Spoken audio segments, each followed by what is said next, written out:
Hello, you absolutely gorgeous ladies and gentlemen. Bulbmaster 2000 coming at you right here with another Advanced Wars match. Before we get started, just want to give a quick thank you to everyone who's subbed to the channel recently. We've been seeing insane growth over the past few months. Hit 130,000 subs yesterday. That feels very good. So welcome to everyone who's new here. Today I'm going to celebrate by showing you guys a very stupid match. A bit of a weird way to celebrate, I know, but I mean, we can't always look at the top tier World Championship matches. We gotta just be able to have fun with a silly game, and that's what this game is. It's me playing around on the Live League as Flak. As some of you know, I absolutely adore Flak. He's one of my favorite COs, and they allow you to play him in the Live League. Now, in case you don't know what the Live League is, it's fast-paced Advanced Wars games with low timers. You start with 7 minutes. You get 2 minutes on the clock every single turn that you make. Sounds like a lot. It's not. I promise you.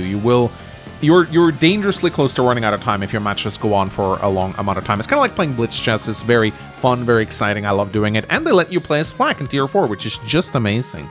And the reason why I love Flak is just, he's such a chaotic CO, man. Sometimes he'll just hit super hard, other times he won't hit hard at all, and he'll deal no damage. And you can just blame it on the bad RNG whenever you lose. That's the best part about playing Flak. People don't get this. It's like, you don't have to take accountability and blame yourself. You can just say, oh, the numbers were bad. And you know, that way you can just move on to the next game like nothing ever happened. Other times, you'll get super good rolls, and you'll win matches you weren't supposed to. Perfect CO for me, if I may say so myself. And the CO that we're playing against today is Cole. And this is fun because you almost never see Cole in competitive Advanced Wars. And I was going to go into a big rant about this, but then I noticed that my good friend D just uploaded a very cool short about exactly this topic. And it was so good that I actually wanted to showcase it on the channel because, you know, as a YouTuber, this is how you get big. You just react to content made by other YouTubers. For real, though, we should go drop him a sub after watching this. But I want to show this short because it was actually really well made. How is Adder better than Cole when Cole seems to be objectively stronger? Adder and Cole are two extremely similar COs. Early game bad guys with low cost powers that give their units 1 and 2 movement bonus for a maximum of 5 power meter. But Cole also has the passive ability where his units on roads gain 10% extra firepower, and his powers will double and triple this boost respectively. So how is he worse? While their superpowers cost the same amount of power meter, Adder's normal CO power costs 2 bars, while Cole's costs 3.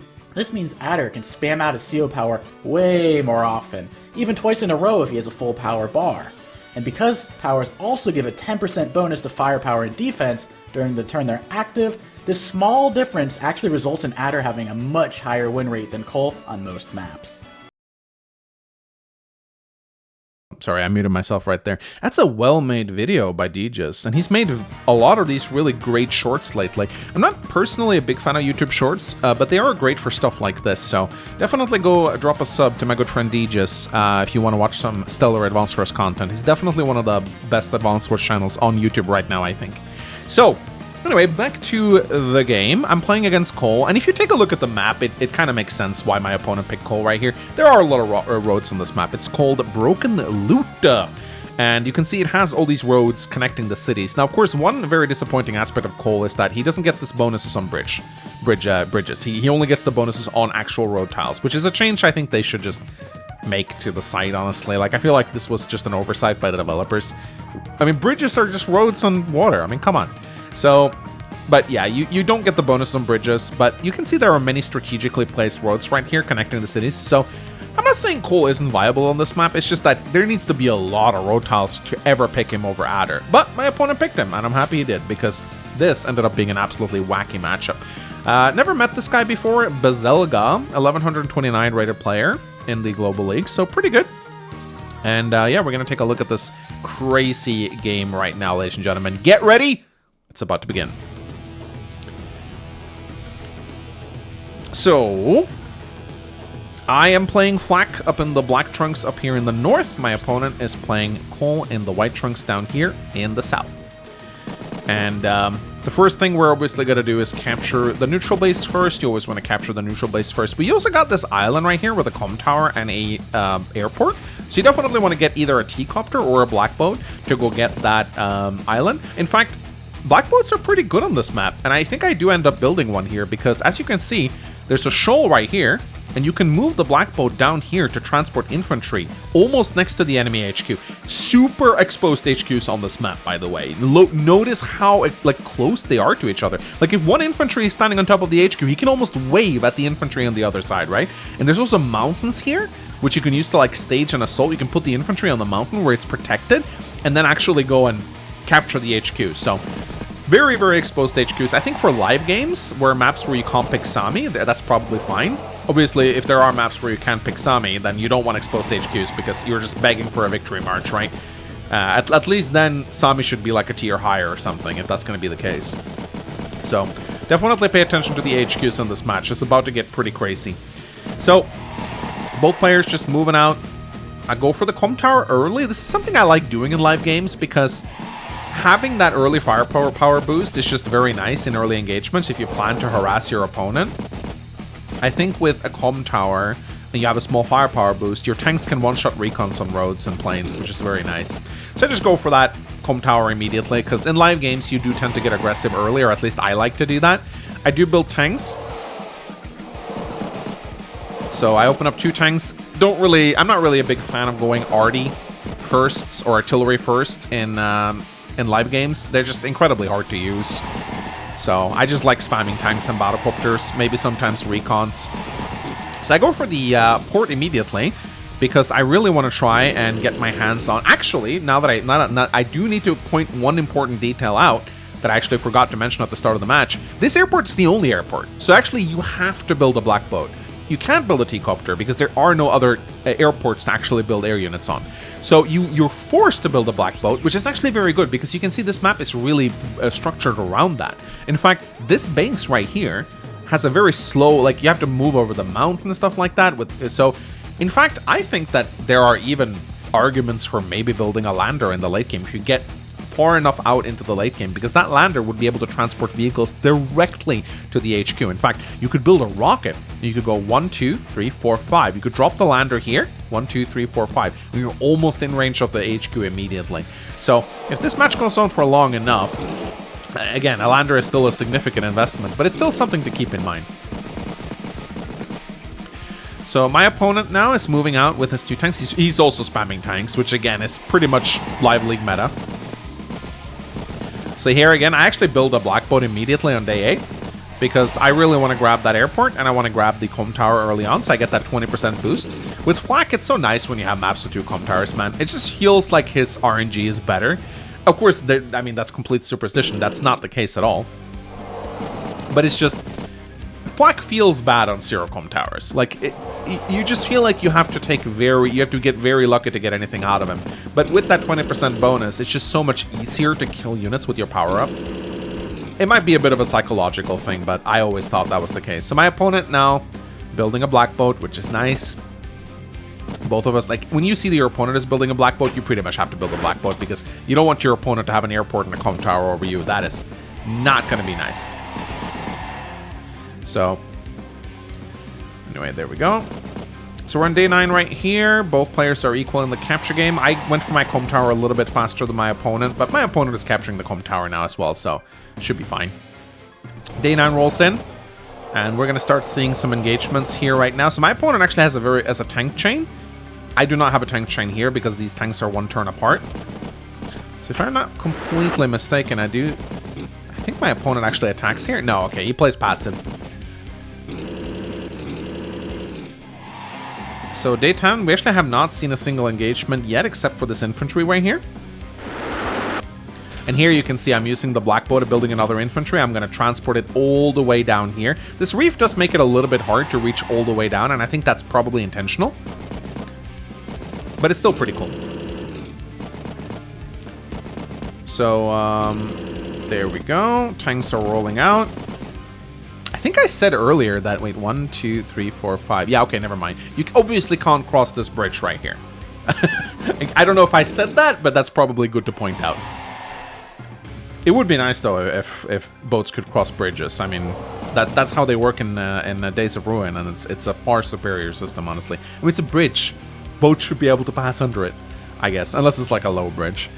Anyway, so my opponent is going for this capture right now, and he does. This is his strong side. This is my weak side. So if he decides to build 2 tanks here, he will push me. There's nothing I can do. You can see I have plenty of tanks over here, but he has a lot of tanks over here.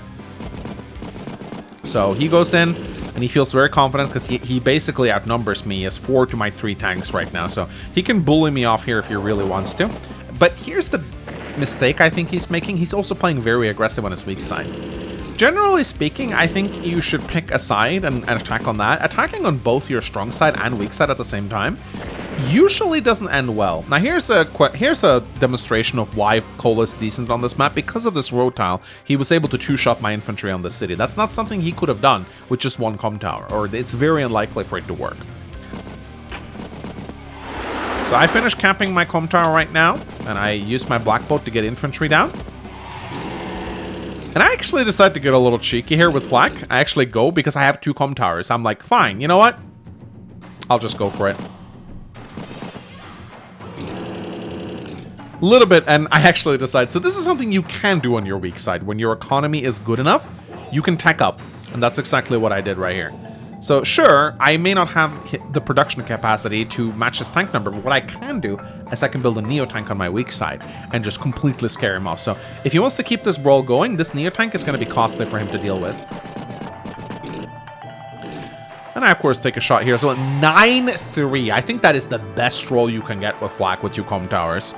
Let me double check that real quick. I think that's literally the best engagements, at least on planes. Wow. I think that tank may have taken damage from an infantry or something. 51 to 81. That's like literally max roll, I think. Actually, no, it's not. 81. I could have brought it down to 2. Never mind, not even max roll. Not even max roll. But I gotta say, I really appreciate Flak's day-to-day. Doing up to 24% extra damage on just as a day-to-day is actually really strong. It can potentially be stronger than Nell's power, which is she only gets plus 19. So if Flak rolls max on his luck, his units can deal a significant amount of damage, especially with 2 comm towers up. I actually think it's a very nice bonus. Of course, the likelihood of getting a max luck roll is very low because how it works is it rolls luck first and then subtracts the bad luck. So it's not statistically very likely to happen, but it's nice if you're a gambler like me and you like rolling the dice. It feels very good when you actually roll well. So a lot of tank rolls going on in the center right here. I do have my Neo tank coming, and I don't think my opponent, he needs to combine units together if he wants to get a Neo out. And he's saving money. You can see he banked up 14k. But here I decide to pop my brute force. So that is the possibility to deal 60% luck. I feel like I should know this. Oh, actually, it's actually pretty bad, man. Brute force kind of sucks. 49. That's like slightly better than a lucky lass. And you get the downside. Yeah, brute force is kind of bad, honestly. But hey, it's Flak. It's Flak. Doesn't matter. You don't have to be good. So in comes the Neo. And I take a shot right here, and it's a very good one. I get 90. That's a very high roll. I attack here with my 5 HP tank. Another pretty good roll right there. That's a low roll. Decent roll. Bad roll. Hey, I clean up some vehicles in this area. So I'd say as far as brute force goes, this is an okay brute force. I go for the airport right now. And I'm feeling pretty good on both sides right here because my Neo is coming and I just swept him right here. So much, in fact, that he has a trail of woe ready. Or a trail of woo, as I like to call it. Day 12 rolls in. And he actually pops his forced march mid-turn, which I thought was a very weird decision. But, I mean, there's no need to pop Trail of Woe if you don't need it. And I guess he really wanted to try and get the city, which is fine. And here he's just brute forcing. Of course, he does have the unit count advantage, so he can make a lot of good shields right here. But still, doing this when I have a Neo on the way, of course, he has a Neo too. But I thought it was a bit of a weird decision from him. But props to him for not popping his superpower, because you don't need to pop the superpower immediately. So as the Sonya music comes in right here, we're getting ready for a beating. Day 13 rolls in. I come in with the Neo-Tank Kaboosh. Continuing to use the black bow to transport infantry out here. And I build a Neo-Tank on my strong side because I'm like, you know what? I'm liking this teching up kind of thing. Here's the thing about Flak. You want your opponent to tech up as Flak. And the reason why you want your opponent to tech up as Flak is because luck damage is extremely good against high-value targets like Neo-Tanks. You want your opponent to build Neo-Tanks when you're playing Flak, because that gives you an ability to pop your power and then send a bunch of infantry into that Neo-Tank to try and kill it. So as Flak, you should incentivize your opponent to tech up at every possible turn. You want few big value units for you to really get value out of. So here, I decide to play it a little bit more defensively in the center. But I do go on my strong side right here because I have a Neo coming up. Take a decent engagement right here with my tanks. Have a lot of low HP units. In case you don't know, when you have low HP on your units, your luck damage is reduced, which is a little sad. So if you have a 3 HP infantry, for example, you only have 30% of the luck value. But you can see that my opponent right here has a slight income lead, 24 to 21. And it's about to get even worse if he gets to finish these. So 26 to 19. So here, I am kind of struggling. I do have a unit count lead and a value lead, but my opponent is earning a lot of money now compared to me. And, well, I am capturing this property, but he can interrupt that if he wants. So if I'm not careful right now, I'm going to get out-teched pretty hard. So he rolls in, builds another Neo-Tank. So now we both have one Neo-Tank each. But the big question is, are they worth it? So he interrupts my capture right here, and now I'm starting to sweat a little bit. This is a good move too, dealing 1 HP of damage to my infantry. So yeah, now I'm sweating a little bit because I'm like, oh, 19 properties to 27. That's not good. Dude is like 5 properties away from the capture limit. That almost never happens. So I know that I have to make something happen here. I don't think I pop brute force this turn. Instead, I just decide to munch up a few fury units because I want to try and at least retain my unit count lead. I really want to try and get this property, though. Getting a bit of a luck roll there. But now, you can actually see his HQ is a little bit exposed now, so he needs to be a little careful. So day 14 rolls in. He's almost got his normal power again. He might get it this turn if he plays well, but I don't think he's going to pop it. So here he continues to take engage. Oh, actually, no, he does pop it. Wow. Forced March. Let's go. All right. Let's see what he does. Oh, right. That's what he did. But, ladies and gentlemen, can you tell he has made a mistake right now? Look, I got units in range now. He goes for my comb tower even. So, but he is pushing me pretty hard on all sides right here. He builds another Neo. It's not looking good for me. It really is not looking good for me. But, ladies and gentlemen, I almost have my superpower. And I'm like, you know what? It's time for a barbaric blow! So I pop barbaric blow. Ow, that kind of hurt. And I go for it, ladies and gentlemen. I go for it. What? Why did I kill the tank? Okay, I do have 2 infantry right here. Oh! That's right, baby! Never put your Neo-Tank in range of a Flak infantry when his superpower is ready. Let's watch. That's a thing of beauty right there. Let's just... Oh. Oh. Oh. That's so much damage. That's so much value. An infantry just almost wiped out a Neo-Tank. Kabloom! When I laughed. I remember laughing audibly when this happened. I was so happy. Nothing is better than seeing an infantry wipe out a Neo-Tank. So this barbaric blow, I mean, I'm not back in the game yet because I'm still very much behind on properties. But that's a good comeback, I'd say. I mean, look, the thing is, I still have a massive unit count lead, 27 to 18. That's huge. As Flak, that's big. That means more opportunities to roll the dice. So my opponent needs to be careful now. He still has a much better economy than me. And he builds a fighter. I thought that was very strange. And look at that, by the way. That's another... Keep in mind, Barbaric Blow is not just good on your turn. It's also good on your enemy's turn if they decide to do this. Boom. I dealt more damage than I received. That's why you gotta be careful. keep in mind, luck damage is not just active on your turn. It makes your counterattack stronger too.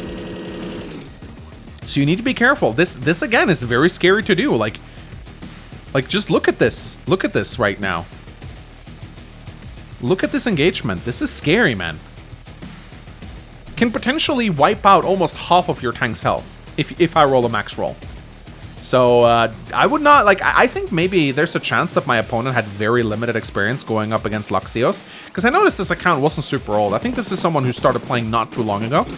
And if you don't know how luck works, then it can really take you off guard. And I think my opponent right here, he played well, but I don't think he really has a lot of experience against Luxios, and it really showed. So it's my turn again. I still have a unit count lead, and I'm exacerbating it further. But at this point, I decided it was time to lick my wounds a little bit. I do have a battlecopter coming in. I have to be careful about his fighter, which can get a +1 movement boost. And that's the chill guitar. We gotta relax a little bit after that barbaric blow. So Grit strings up his guitar. As day 16 rolls in. Battlecopter comes out. So you may think it's a little bit odd that I'm building battlecopters when he has a fighter out. And the explanation for this is I wasn't thinking clearly. I don't know. I should build an anti-air. I really don't know why I built. I guess I just, as D just say, go full baboon mode. But yeah. And there goes my Neo tank. Goodbye. It did okay though. And out comes the fighter. And I think I was just so confident in my unit count lead that I was like, I don't really care. I think I'm gonna build an anti-air though. But if you notice now, I am threatening several properties. I am starting to make up for the income lead a little bit. I'm 20 to 26 properties right now. Day 17 rolls in. I have to refuel my black boat. Very important to do that. And I do build a fighter of my own right now. I think maybe an anti-air would be better, but why not? Fighters are fun, I guess. And here, I decide to push forward. There are so many properties up for grabs right now, because my opponent doesn't have the unit count to guard the whole map, so I just need to spread... When you have a high unit count, and your opponent has a low unit count, but they're up in properties, I would say that probably the best thing that you can do is to spread out. So you can see right here, I'm not balling my forces together. If I ball my forces together, I will lose. But however, what I can do, since I am 10 units above my opponent, is I can spread out over the whole map, and I can just go for captures here, and here, and here, and here. He won't have the unit count to stop them all. So if you are behind, but you have a lead in unit count, I actually think this is a good strategy. Because normally you just want to ball your forces up, at least when you're even. But in this case, I don't think it benefits you to do so. Day 17 rolls in, and my opponent now is going to start shooting down my battlecopters. And he actually, again, pops his forced march mid-turn again. He gets a nice engagement out of it here, so it's not a terrible forced march, I think. He also builds an artillery on day 16, which I thought was an odd move by him. Very strange to build artillery so late. But he's doing a good job defending. I'm not really able to get that many. These properties, though, this one will be captured. So I'm kind of slowly inching my way back into this game, one property at a time. Day 18 rolls in. And I decide to go for it, man. Flak's brute force. Let's go. In comes... Whoa! He placed his fighter in range of my fighter. Wow. I didn't even notice that. That's a huge blunder. Why'd he do that? Oh, right. Wow. Huh. I guess he felt really confident, I guess. I really don't know. He felt really confident in that one. Weird play, but okay. Alright, let's just go through the turn again. Yeah, that's a big blunder of my opponent. I guess we were both babooning in this match right here. So boom, yeah, 9-3, brute force. But we're not done, ladies and gentlemen. I capture another property, 21 to 25. Oh, I was so mad. I was so mad. Look at that. Look at that juicy Neo tank right there. Just begging for it. Ah! Ah! But hey, at least my recon got to pick up a 3 HP Neo tank, so that's nice at least. Capture here just for BM. So it was a decent brute force. I mean, I got to take out his fighter, which is nice. He built another one though, so that was kind of sad. So we are approaching day 19 right now. So live league games have a time limit of 30 days. I realize I don't think I ever showed the rules.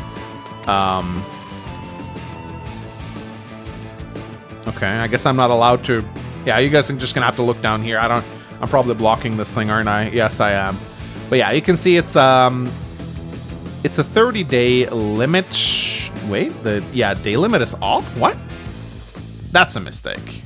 That's a bug. Unit limit and day limit are not showing. I know I'm partially blocking this, and I do apologize for that. But this is a live game, so that's a 30-day time limit. So that means that whoever has the most captures at the end of that is going to win. But he's defending his HQ well here, which is, you know, that's a good thing for him. He even attacks my fighter, which is kind of funny, and then he gets it destroyed. So now I have a 7 HP fighter, so that's not a very good trade by him at all. He got 1 battlecopter and 3 HP of a fighter. That's not a good trade. So day 19 rolls in. Look at the time, by the way. Look at the time difference. He's playing on increment. I have 21 minutes banked up. 21 minutes! And look at that. I'm like, battlecopter food. Flak battlecopters are so good at picking off Neotanks. Like, just to show you, I just want to show you. I want to show you the difference between a regular battlecopter and a flak battlecopter, okay? Look at this. And tell me this is not good. So we're gonna swap that to Andy. So here's Andy with 2 comm towers against a Neotank on a road. 24 to 33. Okay, that's decent. Let's have a look at Flak, shall we? Look at that. 15 to 48. Can almost deal 5 HP of damage with that battlecopter. I love it. I love it. This is why Flak is so fun. You have the potential to almost wipe, like, take 5 HP off a Neotank with Flak. That's great. Okay, Flak's day-to-day is very undervalued in my opinion. Very undervalued. Yeah, that negative luck sucks, but you know what? The positive luck sucks in reverse, like a vacuum cleaner. The things I say sometimes when I cast, man. That made no sense. But, you know, someone's gonna clip it. Sucks in reverse like a vacuum cleaner. Oh my goodness. Alright. Anyway, back to the match. So I have a 7 HP fighter right here. That's not really capable of going toe-to-toe with another fighter, but you know what can repair it? A black boat. That's right, it can repair it up to 8 HP. That's why I like black boats. They're such fun units, and I love maps that incentivize building them. Because having the ability to repair on the battlefield is just so cool. So day 19 rolls in right here. I'm still behind 4 properties, but I'm starting to inch my way back into the game a little bit. One of my battlecopters gets taken out, and my opponent is still doing a good job guarding against these captures right here. He definitely does not want me to get back into this match. And it's in his best interest to stall this game out, but of course, being behind on unit count means that a lot of his properties are about to get threatened. So I repair the fighter, and I take what engagements I can, and I go for an 8 HP fighter versus 10 HP fighter. Boom, 5-4. Rolled pretty well on the Flakjack. So I know Flakjack is not like a rolling game. It's a card game, but I don't care. It still sounds cool. So here, I may go a little bit overboard on the anti-air right here. I don't need 3 anti-air. I think I was panic buying a little bit right here. But I may be panic buying, but my opponent is panic moving because his time is not great right now. So, one thing you can definitely count on in long, drawn-out live league games is that your opponent will play a lot worse once they're on increment. People handle increment differently. Some people get very stressed by increment. Other people play well. So, my opponent right here pops his super. Goes for the capture. It's not going to work, but it's still a nice little distraction tactic, I guess. Actually, I think he might get it. But yeah, this is the first time we see him pop his super, actually. The thing is, though, he doesn't take a lot of engagements with it.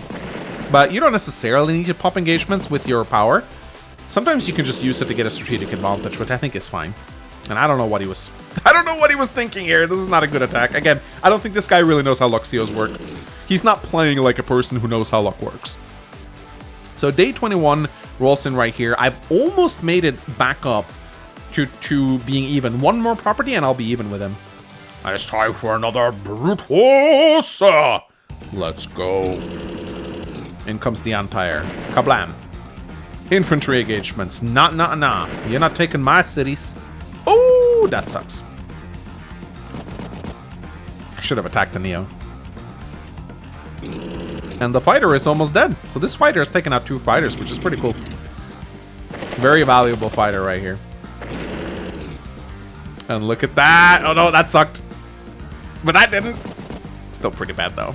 Look at that. I love when you pop your powers with Flak and Nell, every single unit on the map becomes an anti-air. So that's why I didn't really need to build 3 of them. But hey, what's cool about Flak anti-air though is that when you pop your powers, they can kill tanks pretty easily, which is actually pretty cool. But now I'm pushing pretty hard on the left flank, while my opponent is pushing pretty hard on the right flank. And he's threatening to take a comb tower, and I think I can probably just sack an anti-air to prevent him from doing that. Definitely wouldn't like him to get a comb tower over me right now. But if he does, it's like not a huge deal, I guess.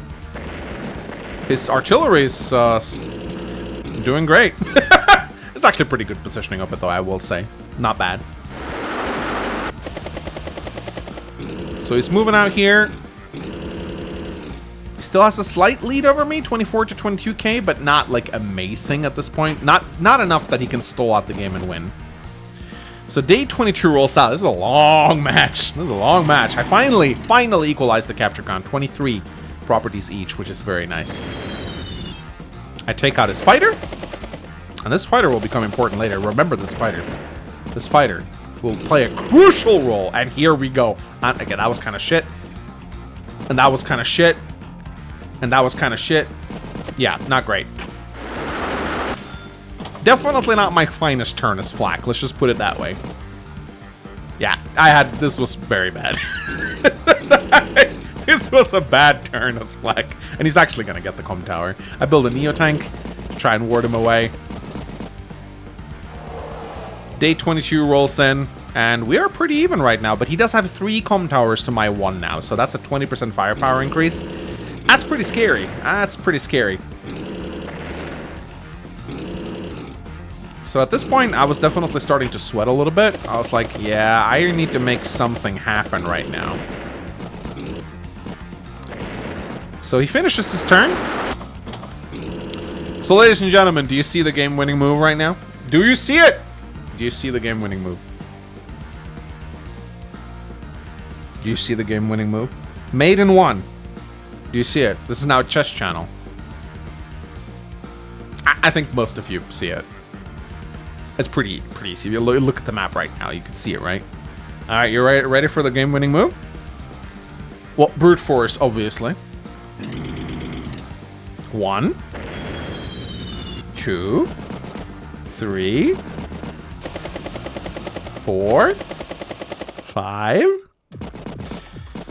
6, 7, 8, 9.